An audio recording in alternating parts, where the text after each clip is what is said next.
What's going on, people? Big up to every single one of you in the house. It's football time. Football's back. No more international break. Weekend football's here. Premier League football's back.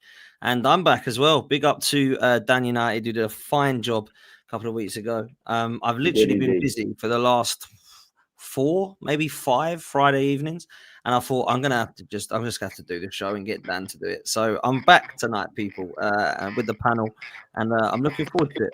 I really genuinely am looking forward to it. And it's a great show. It's one that I wanted to bring back this season. I always give everyone the break over the summer. Don't do any of the shows. But this one's come back. And we're going to get people's opinions on where their teams are at this weekend. So big up to the people that are here. Smash a like, smash subscribe. And let's get into it. I'm going to start where, well, there's only one place to start, really. And that's Nottingham Forest. Ange Postecoglou in charge now. Edu back at the Emirates. Big game tomorrow at 12:30, Dave. And before we get into the game against us, there's a lot happening off the field at the moment. So I'm going to get the panel's opinions on the Forest situation as well. But I'll come to you first, Dave. Marinakis is a madman. Marinakis has decided that Nuno has to go, and Marinakis has decided that he wants to take 17th place Tottenham Hotspur's manager Ange Postecoglou to try and win you the Europa League, which, let's be real, is the reason he's been appointed. I understand there's a relationship there, but he wants the job to be given to Ange so that he can go and win you the Europa League. That's where I'm looking at it. If it ain't that, then surely you don't want to go flirt around 17th place again, mate. So what's the thinking behind this one, David? I think, Daniel, that Mr. Postecoglou has been on Mr. Marinakis' radar for quite a while. And I think it's a sort of the culmination of events that if you look back and you look at the evidence, I thought a couple of years ago, not long after we were promoted and we got thumped on a Monday night at Leicester to go bottom of the table, and Steve Cooper was in danger. Although he did sign a contract 3 days later. My view from that night in the corner of the King Power was Steve's done, sadly. Fantastic guy, amazing guy for us, a thoroughly likeable bloke. And I thought he'll go and get Ange from Celtic. You know, people could say there's a shared Greek heritage thing. And there have been times when Postecoglou has been at Marinakis' estate in Greece, holidaying with his family. In fact, at the same time as Steve Cooper, bizarrely enough. So I didn't see it coming, but now it's here. I kind of trace back and I think there was a definite aroma of it that was there. I've looked back. I mean, to be honest with you, Dan, as a lot of people say about us, it's never dull, is it? I wish it bloody was sometimes. Because we seem to get here. You know, if you think our glory days, long gone as they are, although I remember them, everything was so quiet, so understated, so under the radar, even with probably, one of the most high-profile managers the game's ever seen, right? But we seem now to get like 3 or 4 seasons in a week, and it's this volatility that I wish we could do without, really. I'm not sure it's helpful all the time, but the big man, it's his club, he's bought it, he calls the shots, he calls the tune, and that's the way we go. But I've looked back. I mean, Monday night we spoke, Dan, didn't we? I was going to go to bed early, and then the buggers decided to sack him, and we were on the phone for half an hour. To be fair, the conversation was great. The trouble is, I couldn't get to sleep. It was that wide awake after I spoke to you, Potsy, you know what I mean? So I kind of, I think, to be honest with you, I didn't like to admit it at the time, and none of us did, because the Gary Nevilles of this world was saying that, or he was hinting that the relationship was irreparably broken at the end of the Leicester game when he came on the field. But you know what, actually, you look back with hindsight, think, yeah, it probably was. And then I've looked at our transfer business, and I think our transfer business looks like the strategy is, let's build a team for Ange, even though Nuno's in place.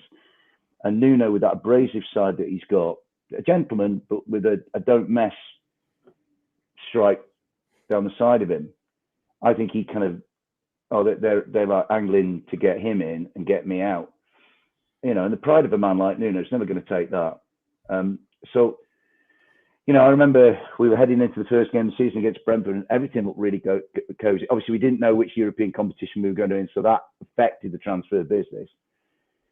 And then 2 days before the Brentford game, there was this press conference, which was like an asteroid out of nowhere, where this is like out of keeping with, last season, the progression we've made, the relatively good vibe going into the season. And there was Nuno saying, no, it's terrible. And then given chances to roll back those remarks, he didn't take those chances. In fact, he pushed them further on. So all I knew once the international break started was after the West Ham game. Palace, we're brilliant against. We're brilliant against Brentford, although Brentford were poor. That's the proviso. I thought we were excellent in getting a point at Palace. People said that was a scratchy game. I thought it was a really good game of football. I enjoyed it. I enjoyed Palace. I enjoyed us. We could have nicked it at the end after Palace had dominated for quite a while, right?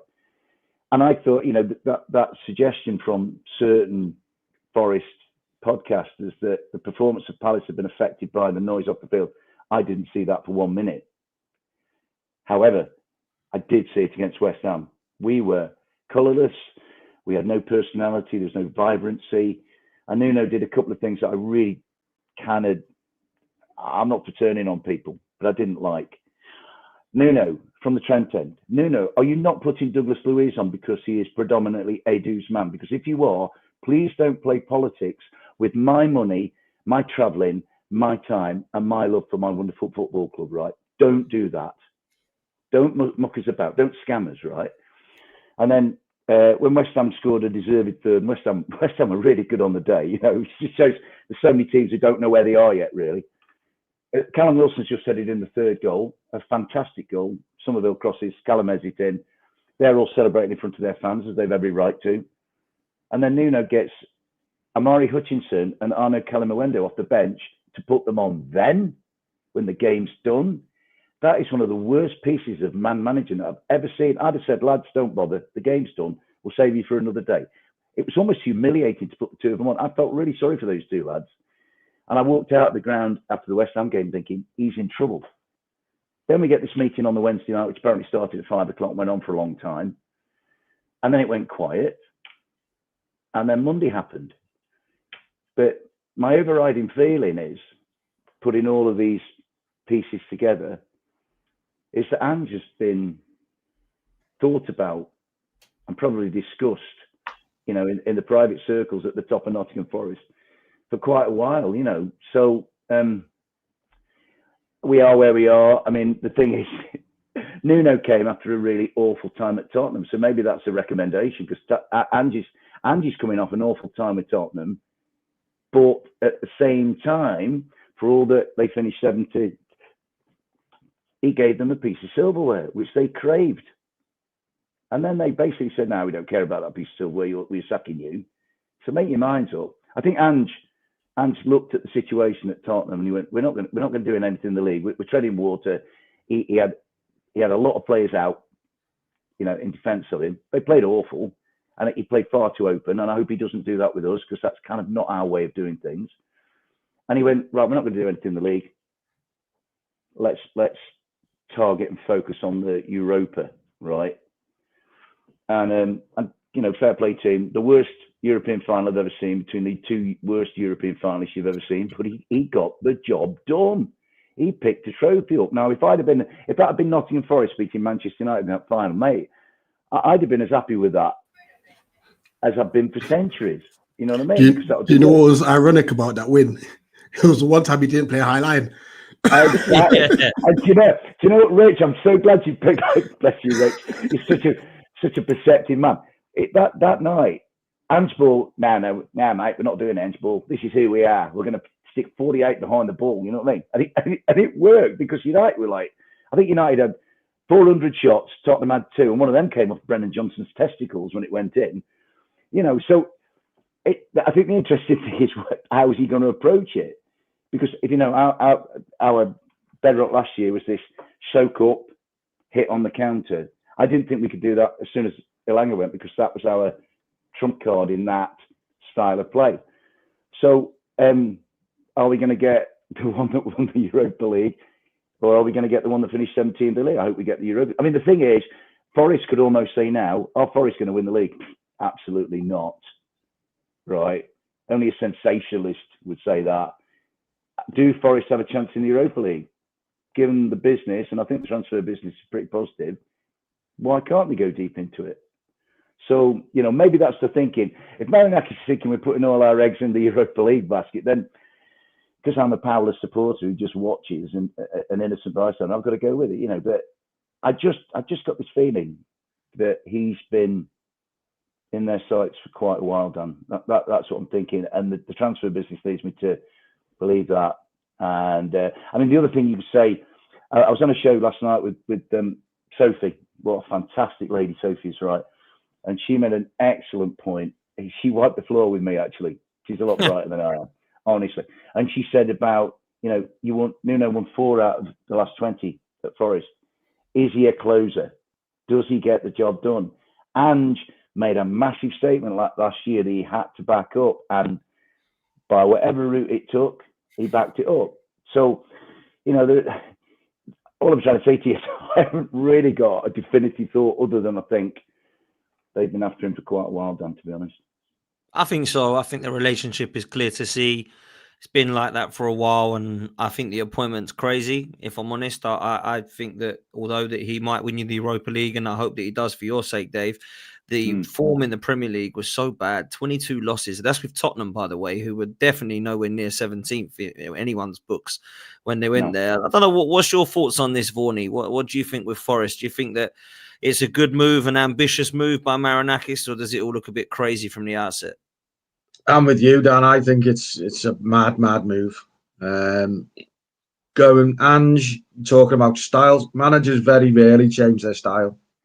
Managers very rarely change. From my experience, they very rarely change their style to suit the players they've got. The players have to adjust to the manager's style, and that may well happen. And that time will tell if he does. But I can't see it because he is a very stubborn man. Which won him a trophy last year, to be fair. But doing it twice in 2 seasons, big ask.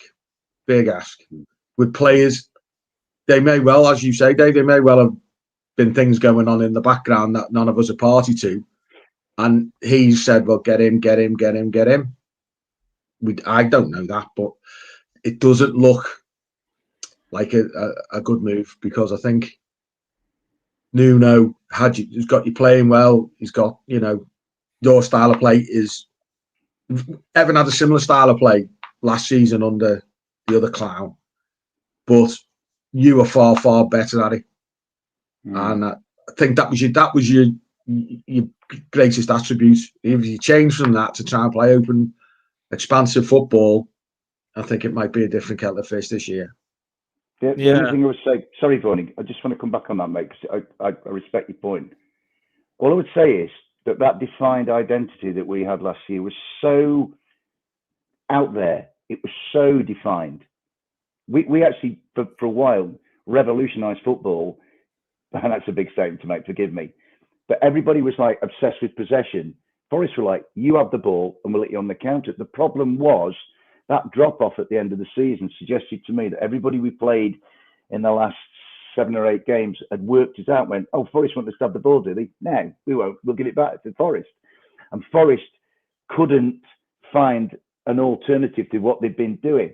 And I think now they're trying to do something different because that pace of Elanga allowed you to hit and turn teams really quickly. So we'll just see. I mean, if he's going to come in, right, I mean, the vast majority of the Forest fans don't want him. The vast majority of the Forest fans agree with Vorney that it's a crazy appointment. Me, I'm ho-hum, we'll give the guy a chance. As Nuno didn't come into a great, hey, it's Nuno, there's none of that. But he won us over. Maybe Ange will do the same. But my view is, taking Vorney's point, if he persists with what patently did not work at Tottenham Hotspur, then that's verging on madness. And I'm going to be, in my own quiet, reserved way, slightly irritated. So we'll have to see.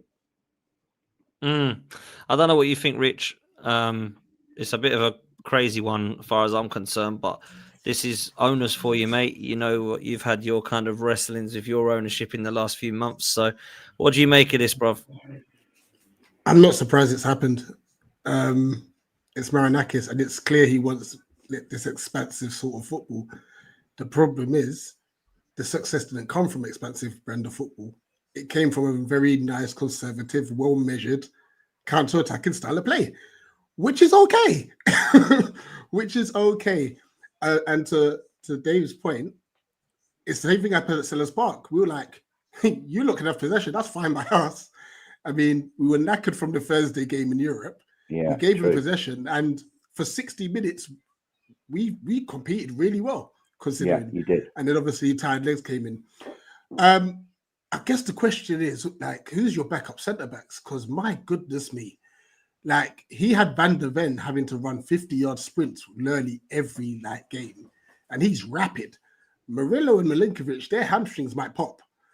You know, it's a mad. Yes, you can have us attacking football, and you ain't the one for it though. It is a massive risk. Now, look, right off this Saturday, because that's probably the worst team you've got to come up against. First thing first is Arsenal with a high line. You know, so hopefully he does learn from his mistakes. Who's your game after that? So our next, his first 4 games are away. Arsenal at the Emirates, Swansea in the Carabao at Swansea, Burnley at Turf Moor on the Saturday. Betis, that will be the test. Away on the Burnley night. One. Yeah. The Burnley one will be the test. But yeah, I'm really, really surprised about the appointment, and you just have to wait and see, to be honest. But maybe Nuno engineered his way out. Maybe Nuno wanted out and thought that. Yeah, that was clear. Yeah. I looked at Nuno, lads, and I got the impression that Nuno had sort of sat down and maybe spoken to his partner, his family. What do I do here? And they said the only way you're going to get out of this is to do something for him slightly out of character, which is what he did. So maybe Nuno thought, to hell with this. I'm a man of principle. I'm not going to put up with this. I'm going somewhere else. You know. So yeah. What are you saying, Emilio? Yeah, Dave just stole my thunder. Look, sorry, the mate. writing was on the wall after that Leicester game last season. You know, I obviously follow the club very closely, Dave. Obviously, our friendship and relationship in that respect. Your pre-season was dreadful. You know, again, people that don't read too much in the pre-season, I do. You know, that's an indication. How many 0-0 games or how many games did you not score? Pre-season, Emilio, 5 0-0 draws, a loss 1-0 at Birmingham, and what was the other game? When we lost. When we beat you, and you beat us in Portugal, yeah. Yeah. You know, and I thought something's not right there. You've got a strong squad. You've got European games coming out of your ear. It just felt like there was no enthusiasm or energy or desire to want to do. Just to, you know, he wants to take his paycheck, show up. He probably resigned to the fact his days were numbered at the club.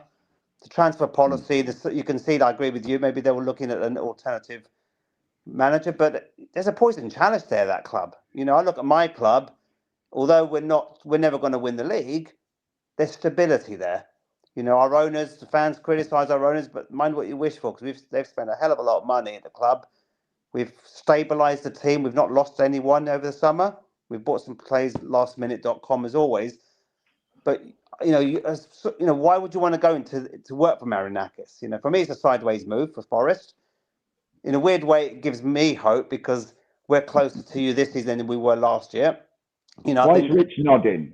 You know, I think at the end of the day, and then again, we'll talk about Palace separately. Let's take that out of the equation for now. But this move has made me happy. I'm going to admit it's made me happy. You know, it gives us more more points that we can pay. I know we did the double over Forest last season in the league, but you know, there's no.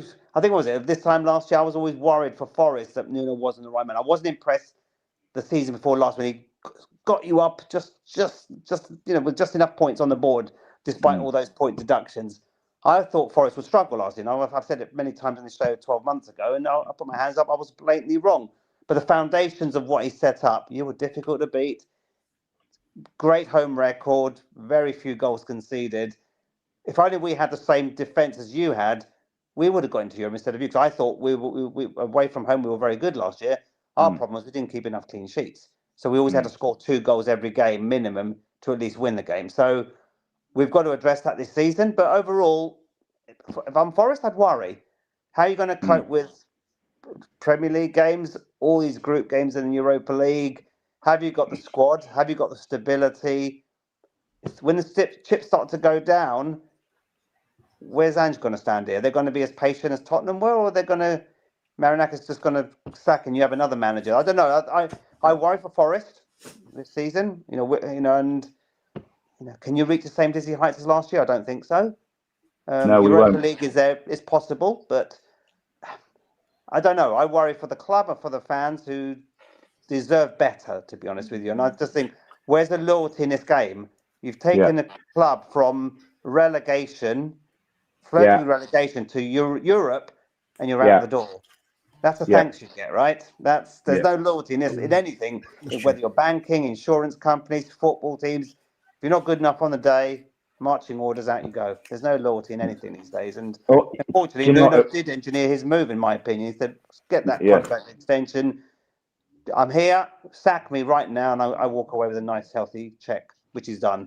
And he's got nothing to be ashamed of, No. Do you know what, Emilio? I look at Fulham, I look at Brighton, I look at Brentford, I look at Bournemouth, I look at Palace, and I think, you never hear anything of them. Wouldn't it be nice to be under the radar?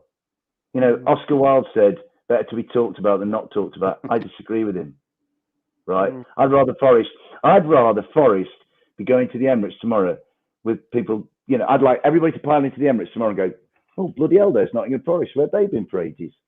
And I like us to lie in wait. I feel that what our owner does sometimes, and I said this last night on a show, and I got a bit of pushback on it.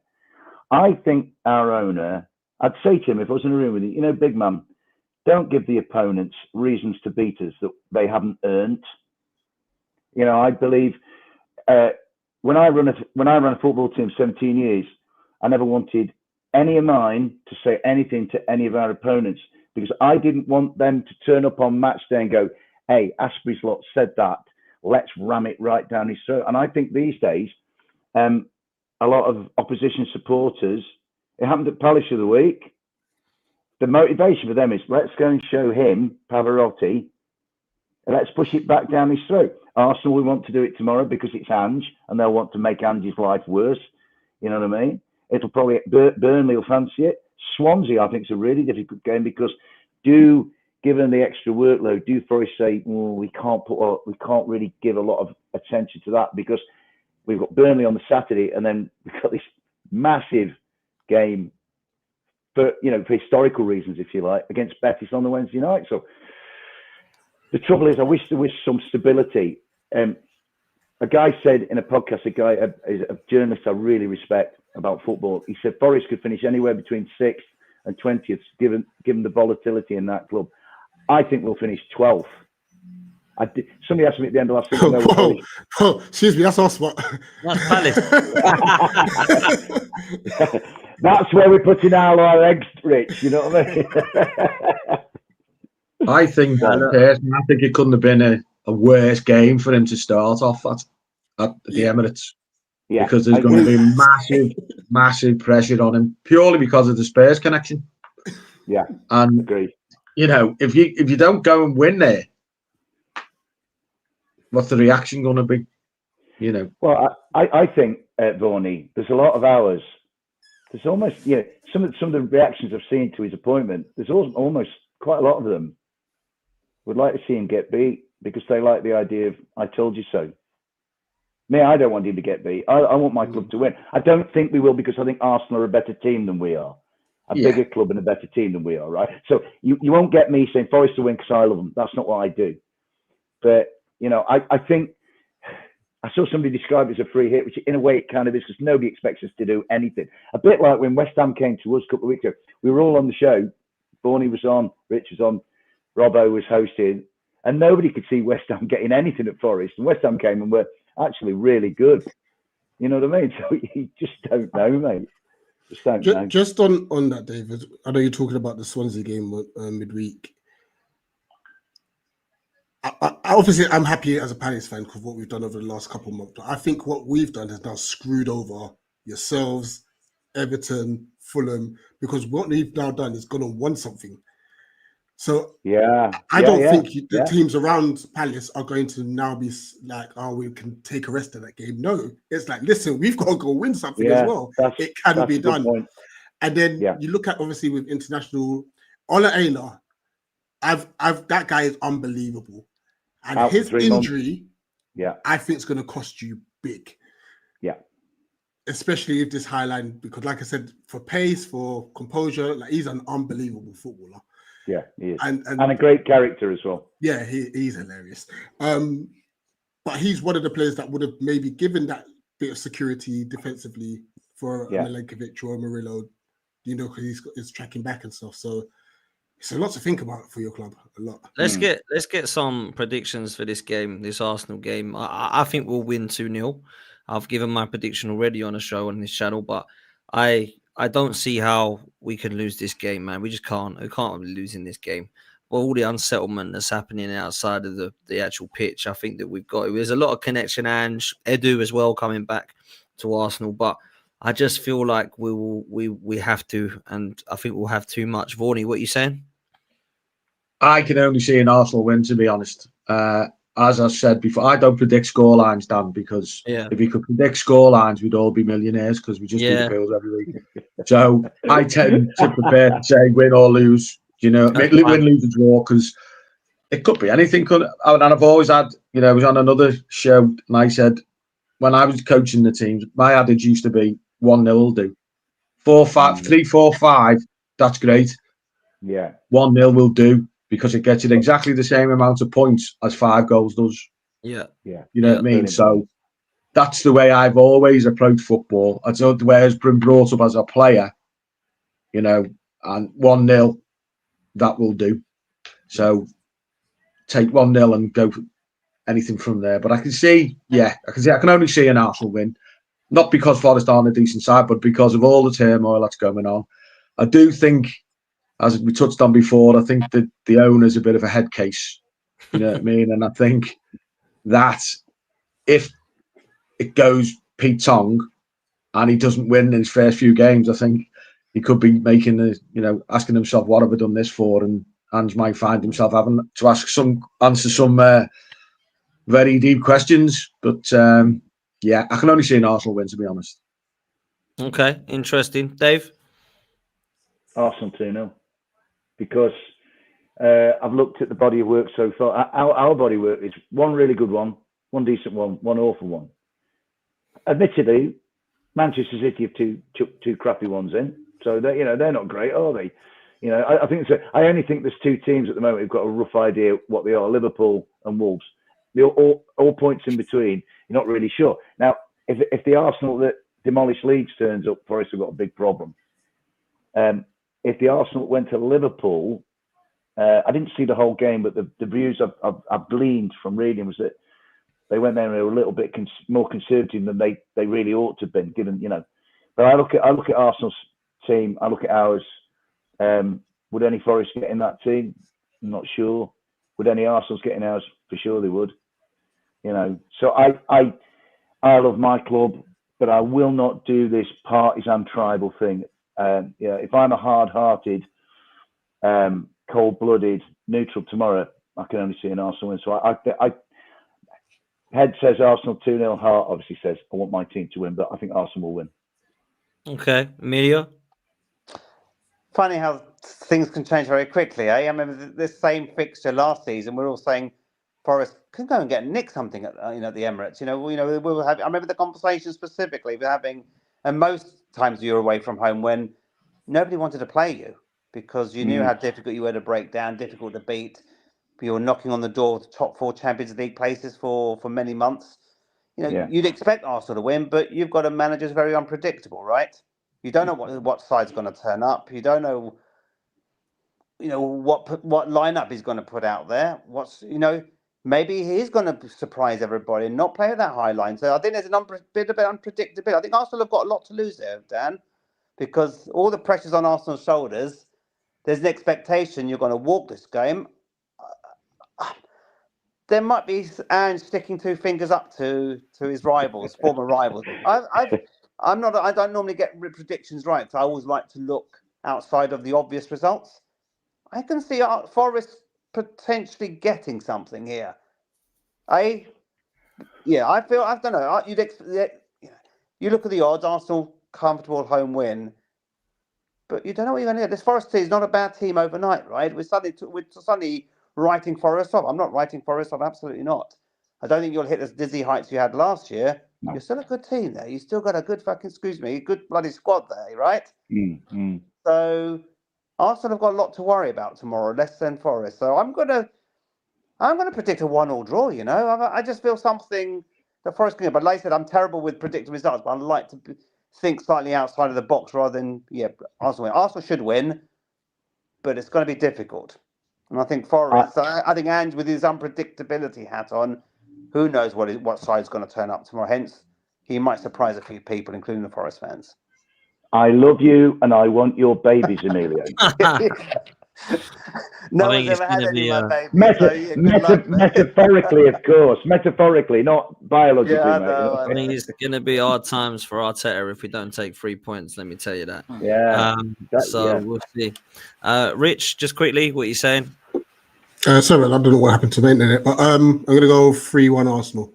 I do believe Arsenal are missing both Gabriel and Saliba. Saliba and Saka, I think. Missing Saka and Saliba. Gabriel's fine. Okay, fair enough. Yeah. Well, Saliba's fine as well, but I don't think he'll start. They say he's back fit, but I don't think he'll start. I think he'll be Mosquera and then Madueke and Eze. I think either side of Gyökeres. So that's what I think it will be. Do you know what's funny? This is actually a Martinelli game. Yeah, I know. Yeah.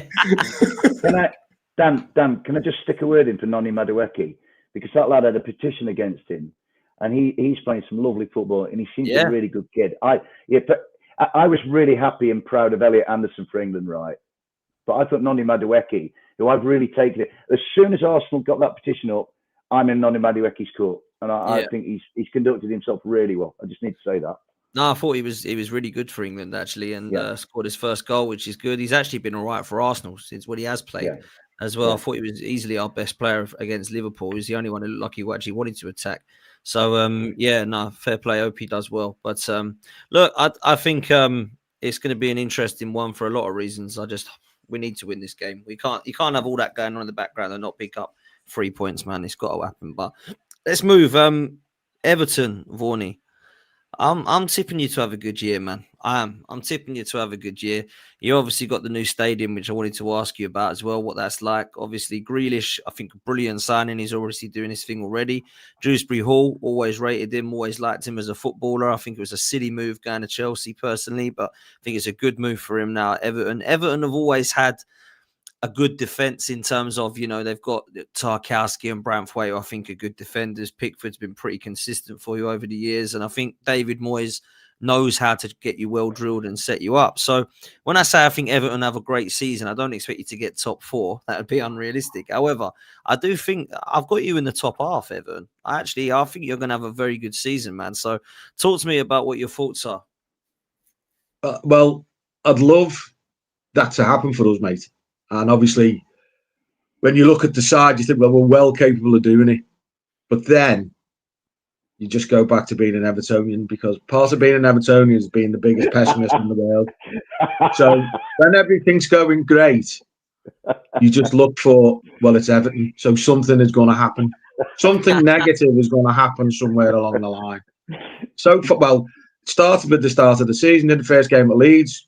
Buoyant, all right, we hadn't had a great pre-season, but we'd made the signings, blah, blah, blah, blah. And then we go to Leeds, and it was just like watching the bad Sunday League team. Do you know what I mean? And it was both teams, forget about the nonsense on Sky and all Carragher and all them idiots.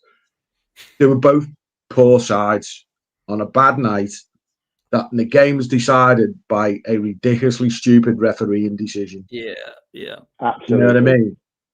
So then we go to, bring Grealish in the side. And the whole place, he has lifted the whole place. Yeah. Just by his presence of being there.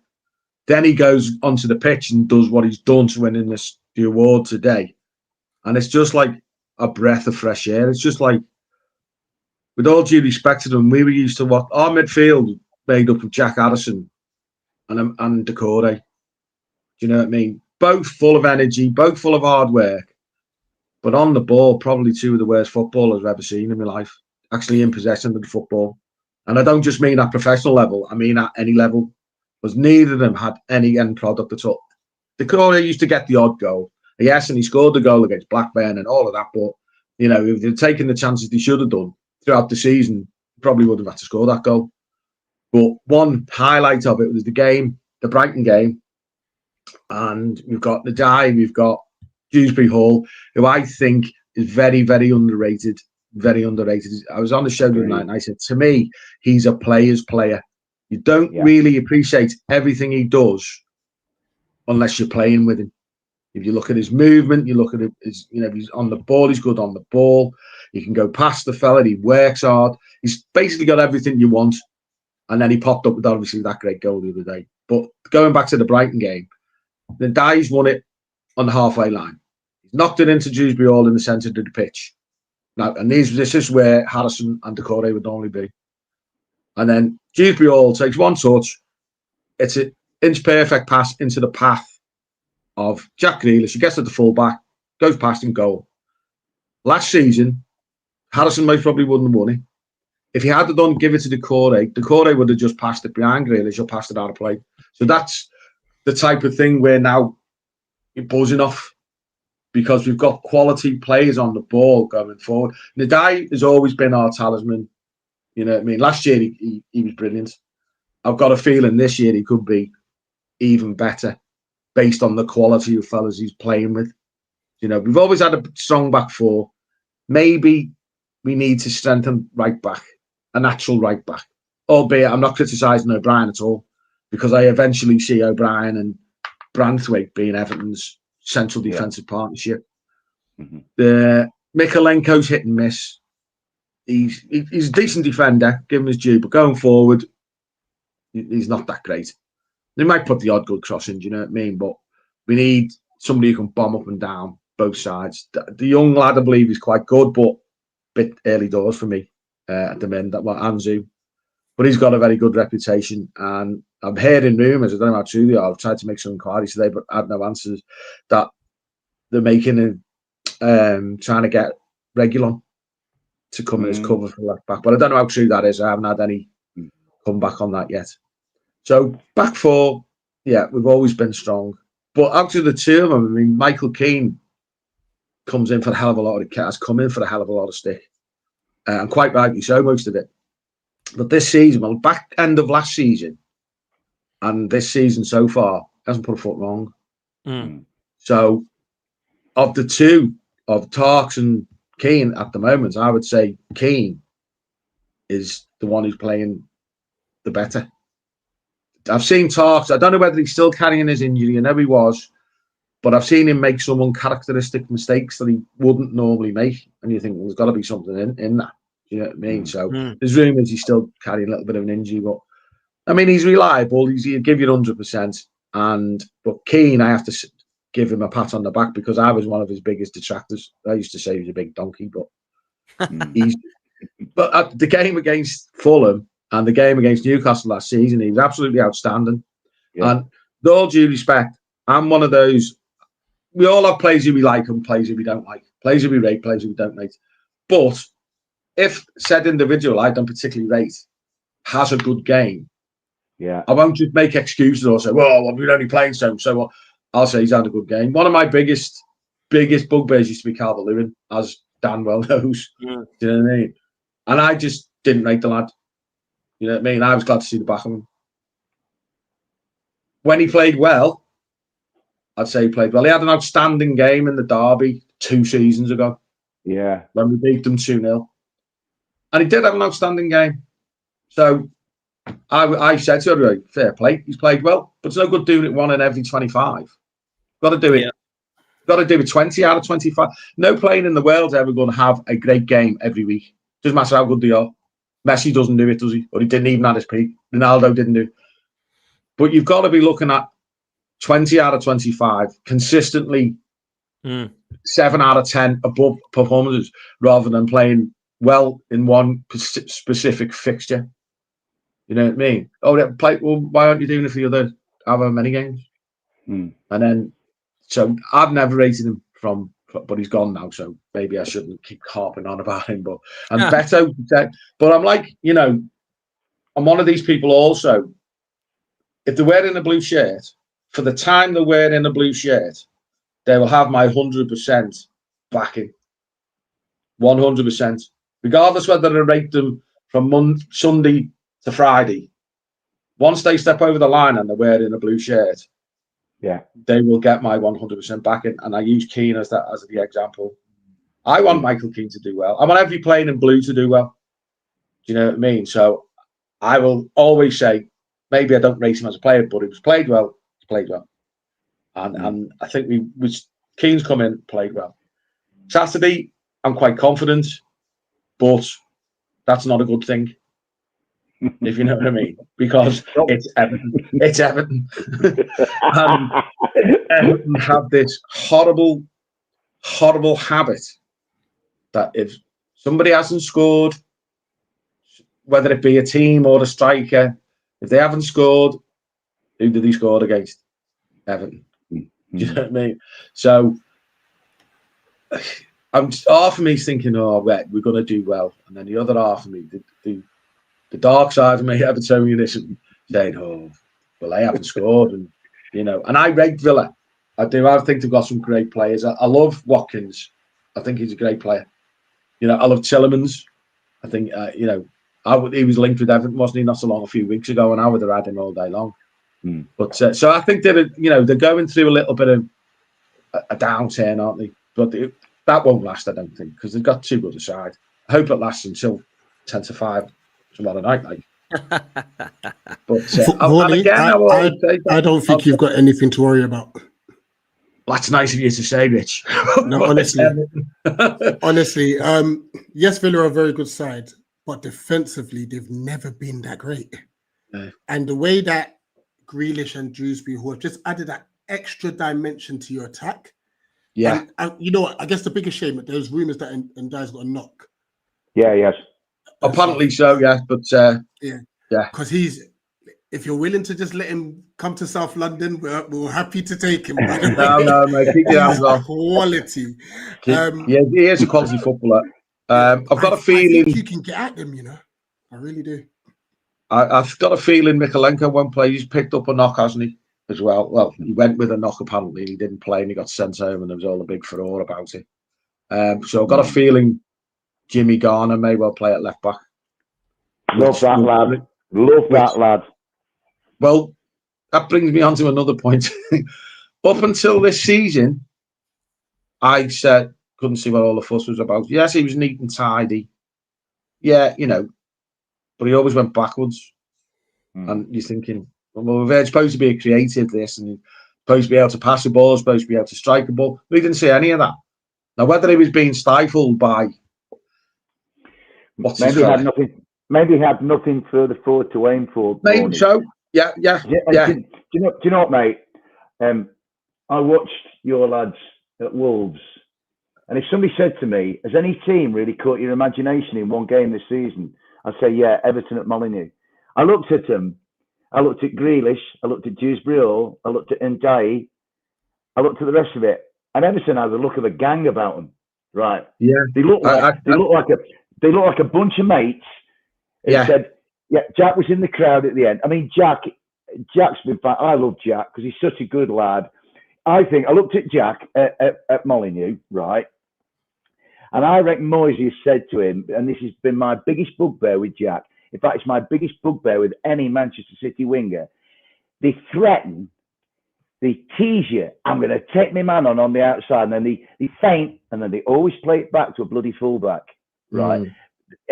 Now Jack's thinking, "Whoa, bugger this! I'm going to take my man on, or if I don't, I'll play a ball, inside to Kiernan or somebody else."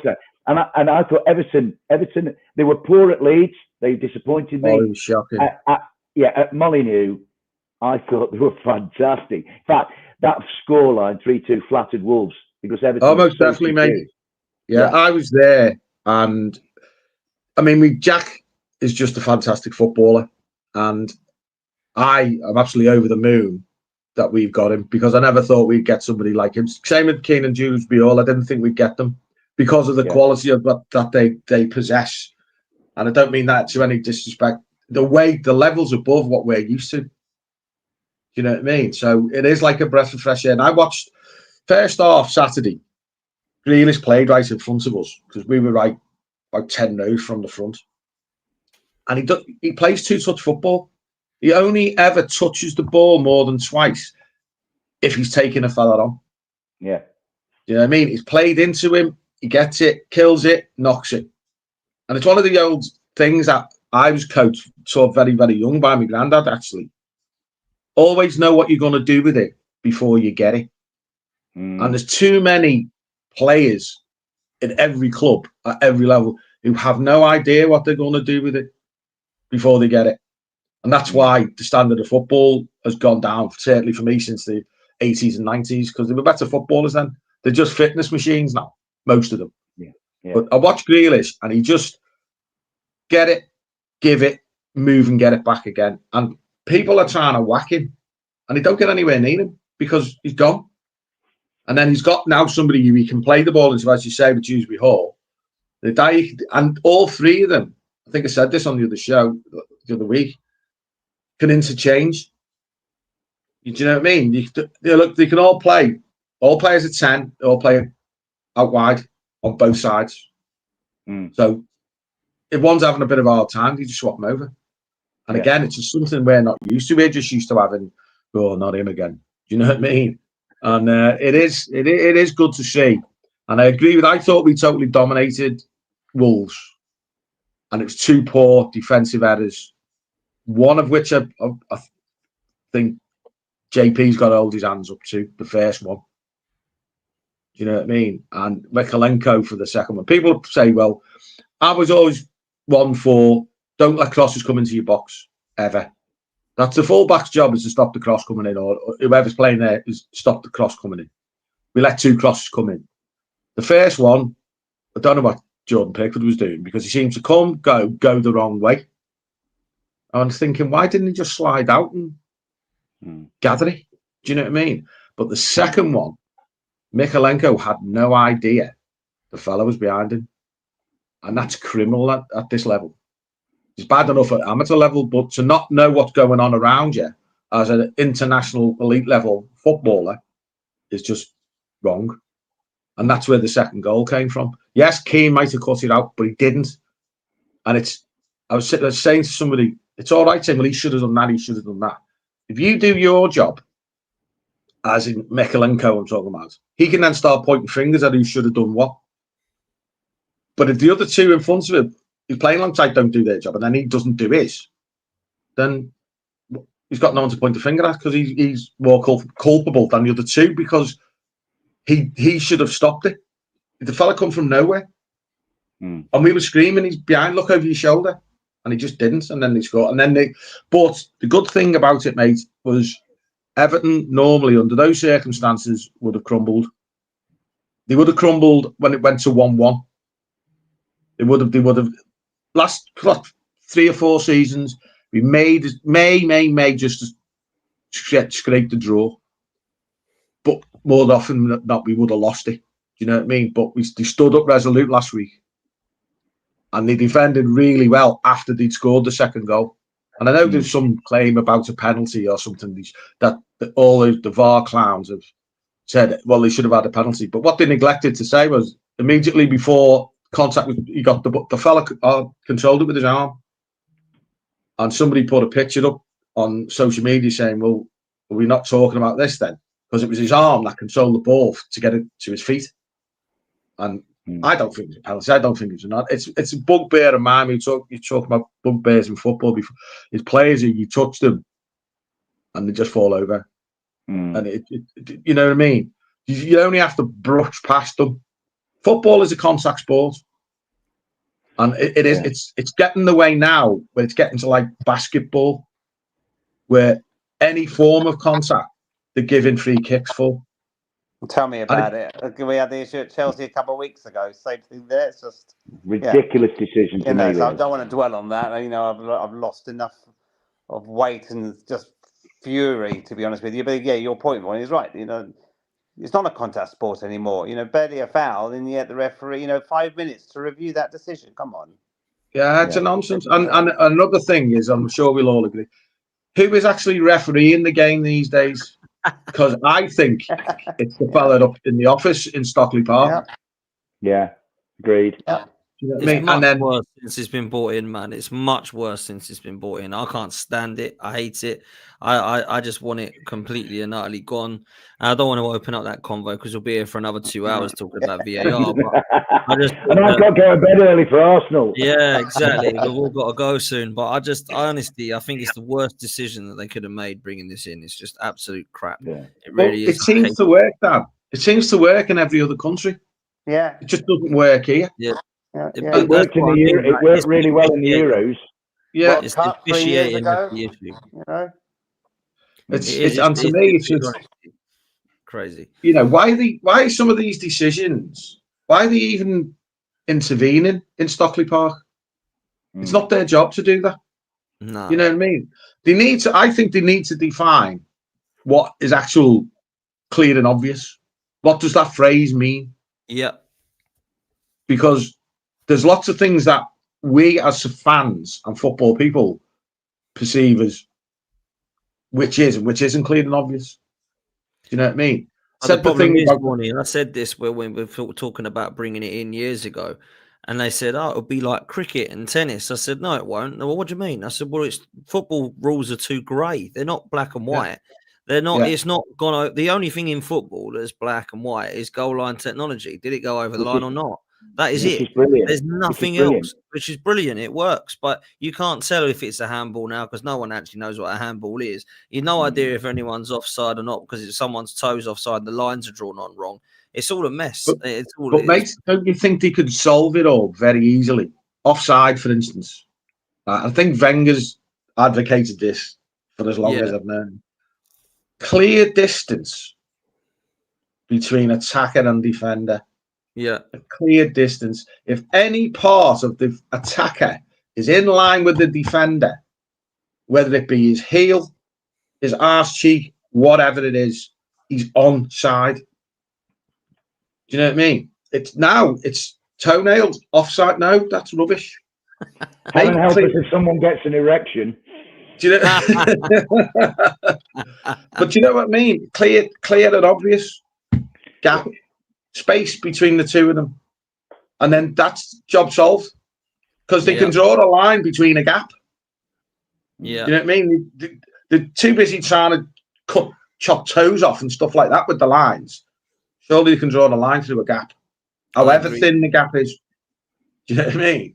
And handball, please don't start me because I was talking about this the other night. Can anybody tell me, right, if they think a defender who has to defend a situation, whether it be a cross, whatever it shot, whatever, has to defend with his arms behind his back, that is a natural position for a defender to be in? Yeah, because agreed. You know what I mean? I've played the game, as Dan knows. I've played the game, and I'm sure we've all played football. That is not natural. It's unnatural. Do you know what I mean? And I've said, and when I played, we were coached to actually make ourselves presence bigger by using our body. Do you know what I mean? So what you're going to have now is, and I'm sure it will come, depending on which team it is, that all a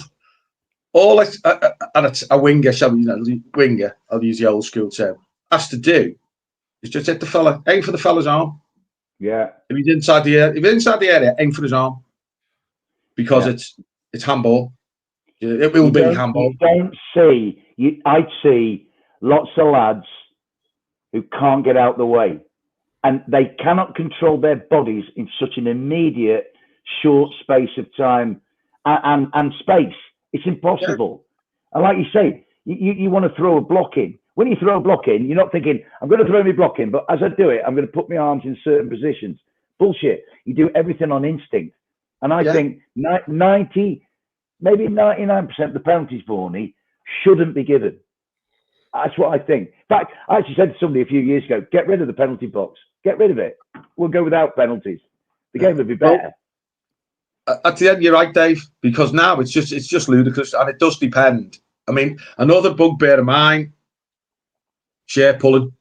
Share pulling, it doesn't matter. All this, it's not enough, is rubbish, because a share pull, whether it be a tweak, a twang, or you grab hold of the shirt and try and rip it off him, under the laws of the game, it's a foul.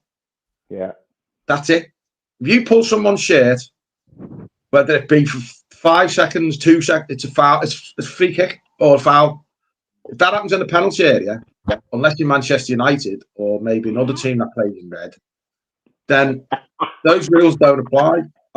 They've actually had in games, they've had the rule where one of their defenders has dragged the shirt off of the opponent, and it's not a penalty.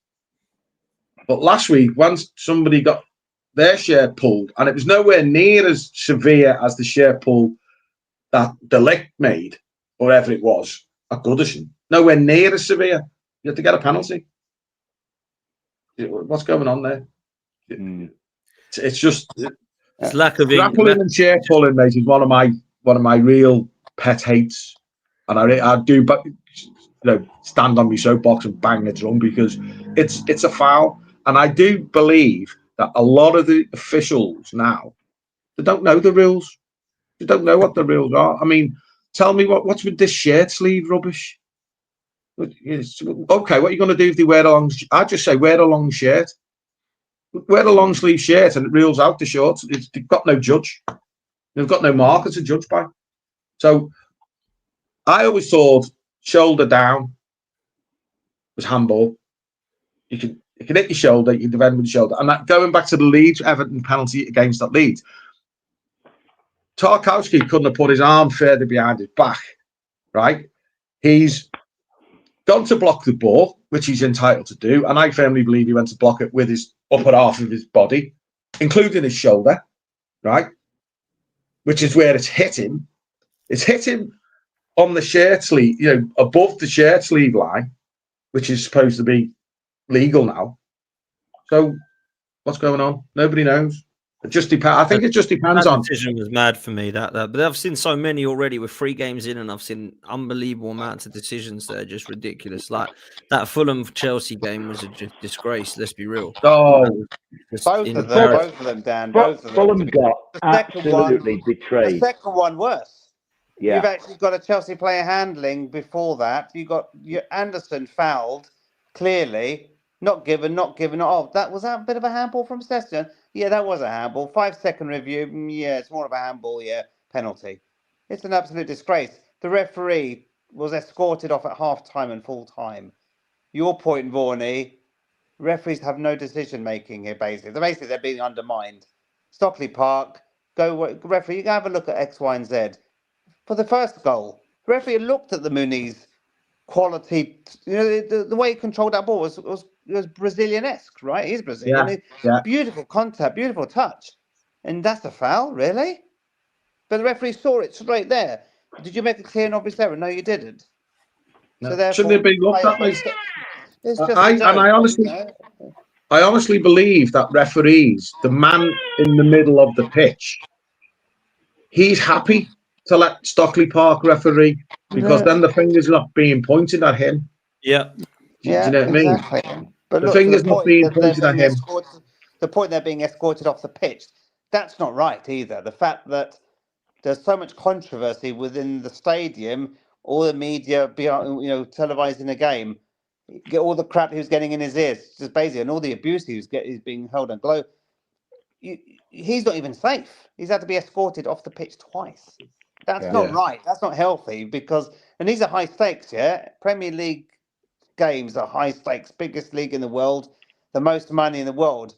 Those points that we lost against Chelsea could potentially make the difference between relegation and survival. So again, it's big stakes, right?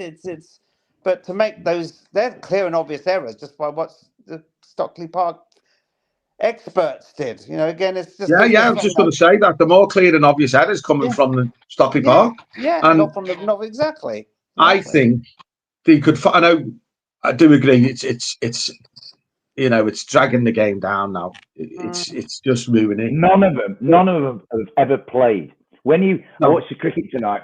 The umpires, most of them have played cricket to a high standard. Yeah. No, these guys who referee, when we were being picked at school, they were always the last to get picked.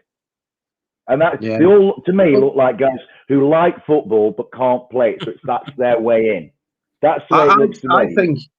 I do think there's an agenda. I do, because I'll use Mike Dean as an example. Right, Mike Dean, when he was coming up through the ranks, he used to referee me. He used to referee in the local leagues, and he was building his own, and in the West Cheshire and the North West counties and all that. When he was refereeing at that level, believe it or not, he was one of the referees you actually wanted to referee your game because he was good. Seriously, he was good, and he would communicate with you. You could, you'd have respect for officials and all that, but we all do, referee. You know what I mean? And he would converse back with you. Hey, what's your line? Blah blah blah. As soon as he got in the limelight, he's just become like a completely different individual. It's like, look at me, I'm a celebrity.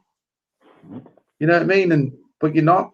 The best referees that I was always taught and believe, the ones you don't know who they are, the ones who don't want to be the centre of the show.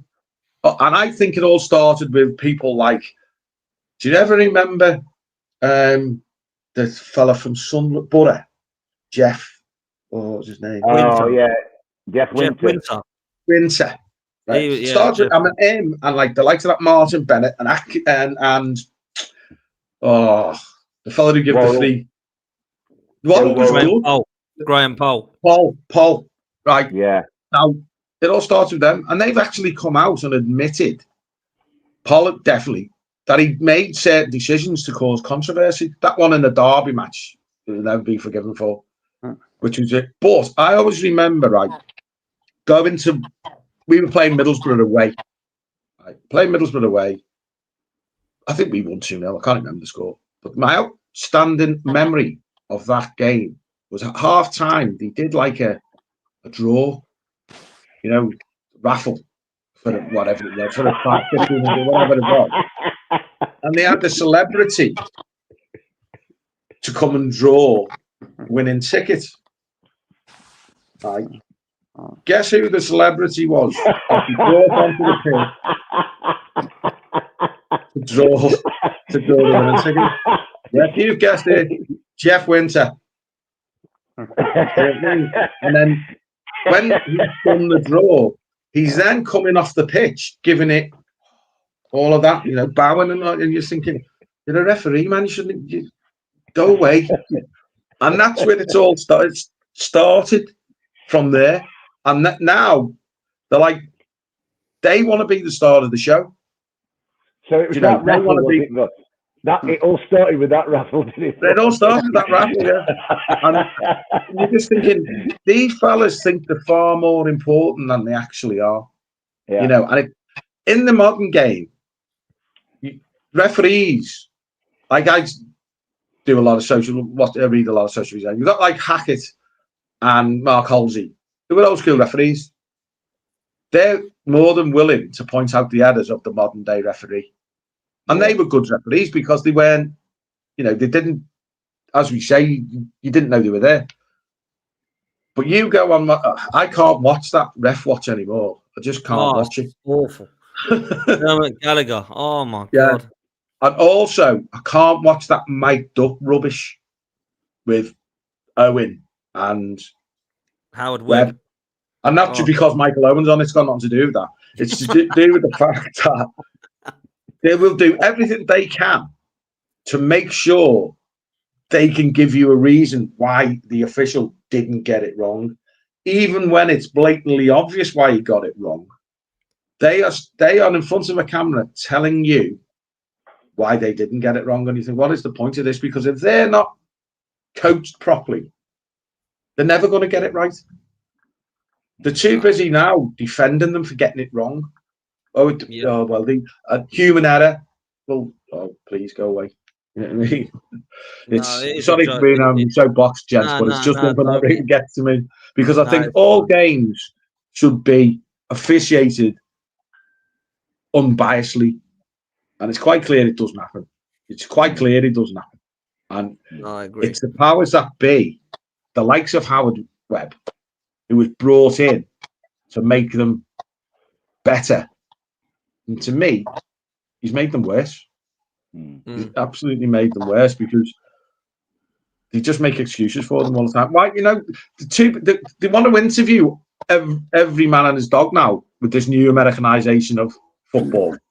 Half-time interviews, interviewing people who have been subbed off, Stupid, that stopping is. the manager before he's going down a tunnel.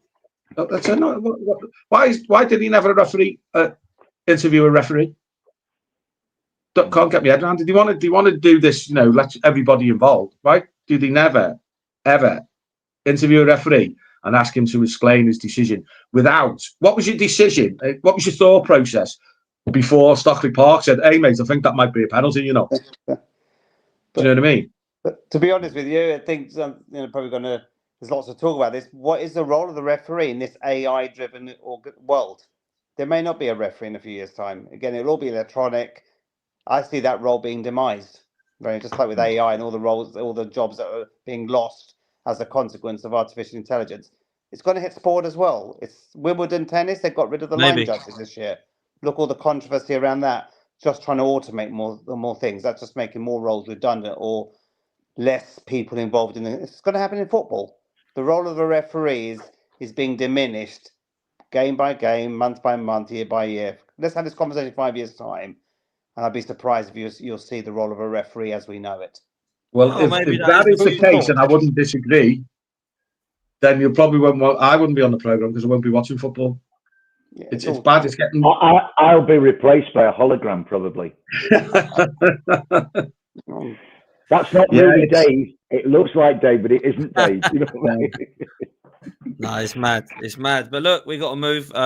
Rich, you got a super chat for you, Rich, actually. By Shaitanya says, big up panel and chat. Do you think that Palace can win the Conference League? I think they have a good chance. So do I, bro. I've got to be honest. I feel like you look at the teams that are in there, I think you've got a good chance. I still think it's mad that you're not in the Europa League, but you know, is what it is. We won't go to that convo. Done that. But look, I do feel like the Palace side has still got a lot of quality in it, and I appreciate you've lost Eze. I get that. But I do feel like Glasner's got a great chance of going and winning you that Conference League. Do you think you'll put like all eggs in that basket, or do you still think you'll push for like league form and league position as well, bro? No, like I said, we'll finish 12th. So no, Glasner's going to go all in. I mean, his press conference, he said, "Listen, we've got 4 titles to win this year." Like that's his mentality. He doesn't care what competition it is. He wants to win them all. Yes, we've got a good chance of winning it, and here's why: Mark Gahey stayed. Quality play. That is massive for us. I don't care what replacement we could have got in, unless it was Usman Mande. Mark Gahey's unbelievable. He's such a good footballer. And yes, I know we're going to lose out, whether it's 20 million in January, because he goes for 15, or we lose him on a free transfer. We needed him for this campaign, you know. And we started off well, undefeated so far. Fingers crossed that stays, because I know we've got Sunderland at home tomorrow, and I hate promoted sides. I'm sorry. I'm always nervous. About it. But if we get through that, 8 points, 4 games, not a bad start to the season, considering how we started last season as well. Yeah. You know, so we have got a good chance with the Conference League. We've lost Eze.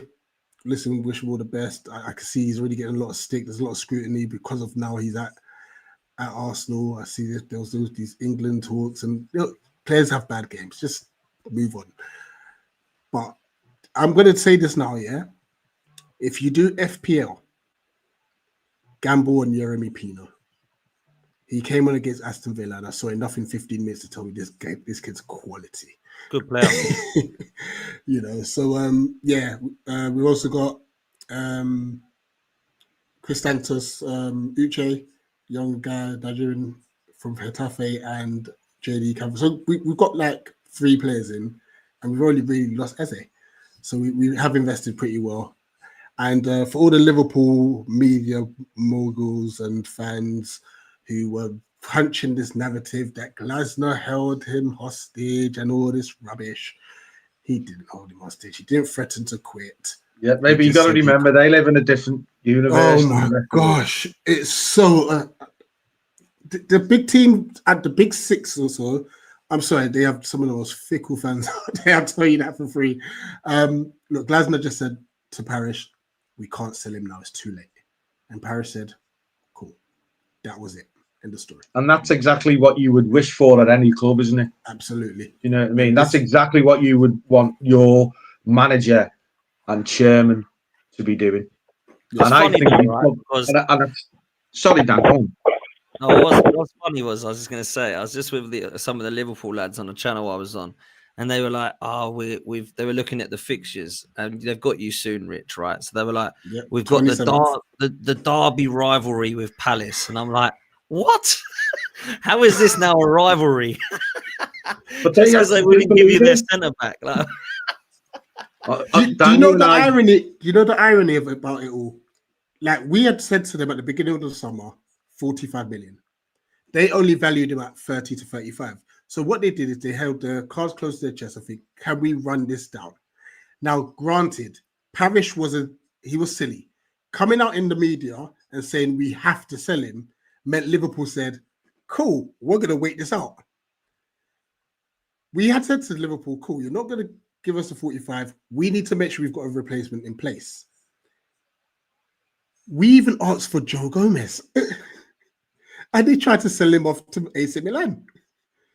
So what could we do? We tried everything we could to get him his move. It didn't happen. It is what it is. It just made me laugh, man. I couldn't believe when I heard it. And I'm a big fan of Errol. I love Errol, but he's like, "Oh, we'll have Palace. That'll be a derby rival." And I'm like, it's not a derby. We're not expected to win. What are you talking? It won't be. Oh my gosh. And like Abra Ashraf, yeah, he wasn't held hostage, so it's all right.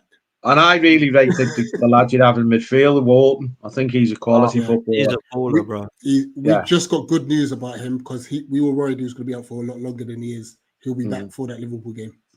Oh, do you think you can keep these players, Rich? Because like a lot of people talk about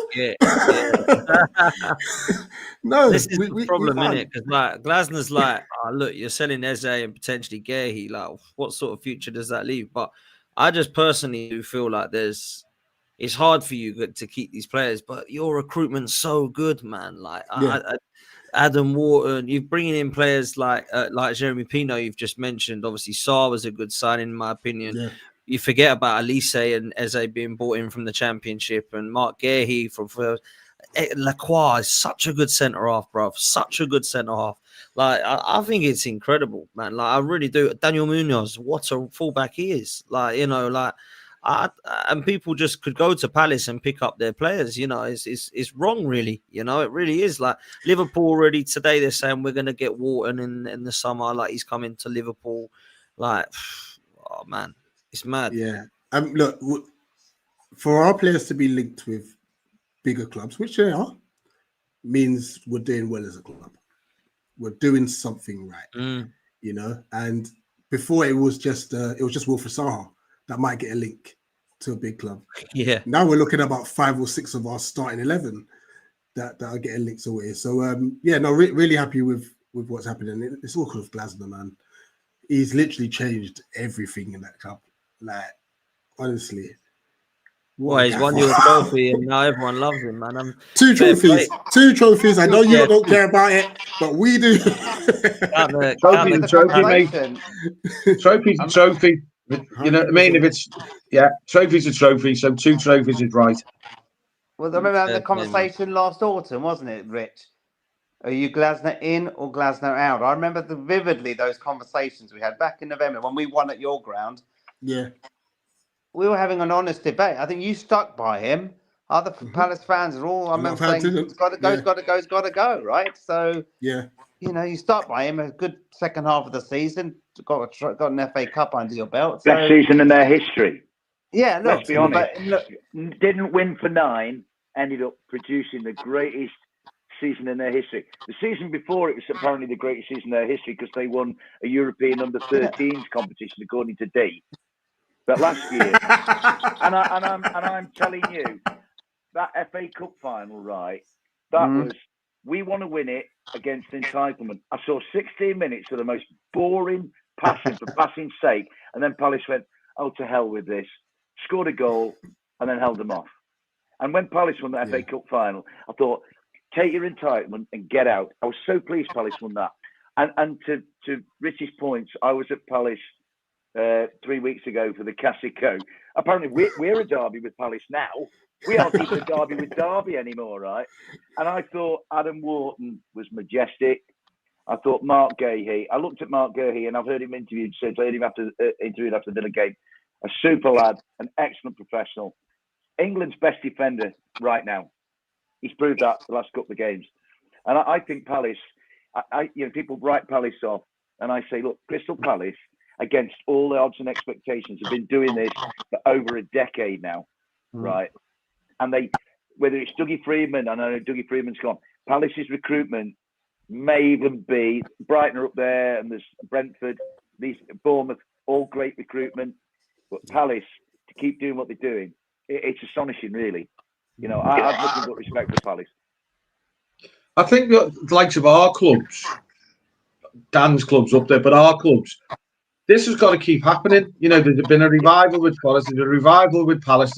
Hopefully, there's the start of a revival with us. Chelsea and Arsenal are already up there. But to make the league competitive, where the powers that be can't go, well, you know, we want these teams all the time at the top. We want these. I mean, the rules they brought in regarding cup competitions just break my heart. You know, there's no consideration for the ladder.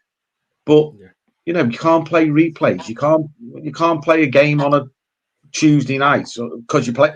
It's nonsense, and it's all geared for the cash cows for the Premier League to be just coining money in. Now, if they make Tamworth should have gone back to Tottenham for a replay last year. Little Tamworth played brilliant against Tottenham. Finishes at 90 minutes. They go back to Tottenham Stadium. That means their club survives for years after. Yeah. Right. But they don't care. If you're not in the top echelons of the Premiership, they don't care about you. You know, they don't care about you. And I know lads who have played in FA Cup third round games for non-league teams against top level teams. A mate of mine played for Telford when we played them in the 85 FA Cup. I think it was in the fourth round or something.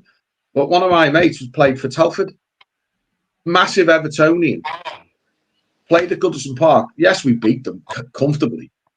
But it's one of the biggest footballing achievements of his life. You know, and I think they're just destroying it. They don't, and sooner or later, as Emilio brought up before, they don't care about us. So when they want to introduce an AI referee, they will, regardless of what supporters think.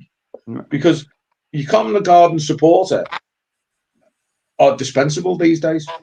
You know what I mean? Last thing I'll say on Palace, what some may not know, actually, we're actually unbeaten in 14. Yeah. In all games. So, yeah. Hopefully tomorrow's not. I jinx that, but yeah. I think you'll beat Sunderland, bro. Like I don't know this love in for Sunderland. Like I mean, I think we all want to see the underdogs do well, but like I think it's fine bringing in 12 players or whatever, but they have all got a gel. You know what I mean? Like they have all got a gel and play together. So I don't know. I feel like they've gone down the Forest route of a few years ago, and maybe they think that works, but I don't know. Maybe it will. I've got Sunderland, Burnley, and Leeds to be in trouble along with a couple of other clubs. I don't think they're going to all fly ahead, and Wolves and West Ham are going to go down with Brentford. I haven't got that. I don't see that happening. I think it's going to be close, but I think Sunderland are as much trouble as anyone else. And I expect Palace to beat them. I do. Let's close on Fulham, Emilio. You mentioned last week. Oh, I'm getting a lot of echo. Can everyone go on mute for a sec? Apart from you, Emilio. Yeah, I personally do feel like Fulham are going to be there or thereabouts. I've got them in a similar sort of position to last season. I still think we might potentially lack goals. But other than that, I think you've got a quality manager, mate. I do. I like him. I think he's a top manager. I know Wolfie. Big up to Wolfie, by the way, for the raid. Absolute legend. All you Forest fans as well. Big up to you guys. He said, like, I'll take Marco Silva, at Forest, and everyone kind of had the debate about would he leave Fulham for Forest and all that kind of debate. But I think a lot of people rate your manager. They do, Emilio. Do you think you can push Nick this season, or? I think you look at the overall division. I think the bottom three, or the promoted three, should I say, I think are stronger than those corresponding teams last season. The Tottenhams and Man United can't get any worse. They're improving. Tottenham obviously are going to improve. Man United will stutter a little bit, but they can't be as bad and turgid as they were last season. Other clubs, Everton, great second half of the season will be more consistent. Palace will be more consistent. So many teams are pushing up that table. The likes of Forest, Villa, maybe not the same heights as they were last year. So you can see, and there's that middle range of teams like Fulham, Brighton, Brentford, Bournemouth. We'll be there. We'll probably be mid-table. I predicted 13th. I actually think we'll slightly tail off, not because we've got worse, but there's probably other teams have got better on net. So the net of who's getting better versus who's dropping off is in favour of the teams pushing up the table. And we've invested two very good players right on the transfer deadline day. So Kevin's Brazilian international come from Shakhtar, was paid nearly £40 million for him. So there's a lot of money on the table there. Pacey winger, 22 years old. We've got Chukwueze, an option to buy him on loan. Again, a good experienced international midfielder. But more importantly, we've kept the spine of that team from last year. The only player to leave the club was Andres Pereira, who I was disappointed to leave. He had 1 year on his contract. He didn't have the best of seasons last year, but admittedly he's playing out of position for the best part of that in a central midfield role. And I wish him all the best because he's been a good servant for the club. But overall, fair play to the owners and the club. They've kept the spine of that team. We've extended contracts for some of our established players. Josh King will be a revelation. He'll be an England international very, very soon. Whether we can keep him in the year or 2 years' time remains to be seen. But he's 18, should have scored his debut goal for the club against Chelsea, but that was cruelly taken away from him. But he's keeping Emil Smith-Rowe off, out of the starting 11, Dan, and that's saying something. This young lad, and I got a bit of a gripe with Marco Silva because he didn't play in the second half of last season because he wasn't prepared to sign a contract. There was all these negotiations offline. Does he sign? Does he not sign? And Marco Silva could be quite forthright. So you don't want to commit to the club. You're not going to be playing for the club. Suddenly, he signed the dotted line in the summer. He started all 3 games, been our best player for the first 3 games this season. But we've got to manage him. He's 18. He's young, hungry, quick, unpredictable. He will, but he's only going to get better. But manager has to manage him appropriately and give him the time to breathe, rest, and just play him where necessary. But overall, we've got a stable team. We will finish. I think we will finish mid-table, but I just worry that those teams that I've just mentioned are just pushing up a few more points from us. And what's disappointing is last year we were knocking at that European place. We're about 3 or 4 or 5 points short. That doesn't sound a lot. It's 2 games away from playing in Europe. And the last 2 seasons, mid-10th, 11th, we're sort of knocking on the door, right? But we're just 2, 3 wins away from comfortably fulfilling a top 7, top 8 position. So the club should be comfortably mid-table. Maybe not as consistent as last season, but we've had 3 tough games so far. Brighton away, we've got a deserved point at the Amex. That's a good result. We drew home to Man United. Probably should have won that on the day. They had again a goal which should have been cancelled, wasn't given. They were given a penalty that was Stockley Park guys went back 5 minutes after there was an incident in the penalty area. Go and review that. Gave a penalty. Fernandez missed it, admittedly, but decisions aren't going our way. And obviously, the Chelsea game, everyone's talked to death about what happened there. So, yes, we're bottom 3. Fairly tough games, though, Emilio. Tough games, right? Tough games. Well, we've got Leeds at home tomorrow, Brentford at home next Saturday. Get 4 points, if not 6. Then I'll start to be more comfortable. Don't win either of those 2, then doubts will start to creep in. Yeah, so it's a tough division this year. I just think this year the teams are a little bit closer. You had that middle group last year. Now you've got the bottom or the promoted 3. I think we'll pick up more points collectively. Tottenham and Man U, like I mentioned, will get more points than last year.